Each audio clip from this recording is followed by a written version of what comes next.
ଧରିକି ଆগে ଆମେ ଯାଉଥିଲୁ ସେଟା ଯଦି ଚେନ୍ଟା କୋଉଠି ଟିକେ ଛିଣ୍ଡି ଯାଇଛି ବା ଟିକେ ଇଏ ହେଇଛି ସେଟାକୁ ମୁଁ ଆଉ ଧରିକି କଟକ ଯାଉନଥିଲି। କଟକ ଯାଉଥିଲେ ନା ଯାଉନଥିଲି, ଓହୋ। ଏଇଟା ଛିଣ୍ଡି ଯାଇଛି ଏଟାକୁ ନେବି ଲୋକ ମୋତେ ଦେଖିବେ।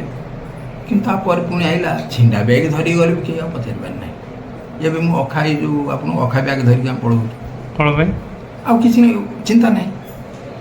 ଆଉ ଗୋଟେ ସୁନ୍ଦରିଆ କପଡ଼ା ବ୍ୟାଗ୍ଟା ହେବ ଏମିତି ଫୁଲ କରିଥିବ, ଆଉ ତାପରେ ଆଉ ଗୁରୁତ୍ୱ ନାହିଁ। କେତେବେଳେ ଗୁରୁତ୍ୱ ଥିଲା?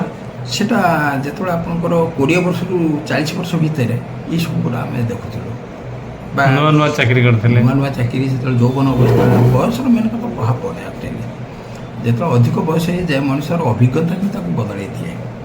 ସେ ଦେଖେ ଦୁନିଆଟାକୁ ଦେଖିନଥାଏ, ଆରମ୍ଭରୁ ଯେତେବେଳେ ମଣିଷଟା ଆସେ ଦୁନିଆଟାକୁ ଦେଖିନଥାଏ, ତେଣୁ ସେ ଭାବେ ମୁଁ ଏମିତିଆ ଚଳଣିରେ ଚାଲିବି।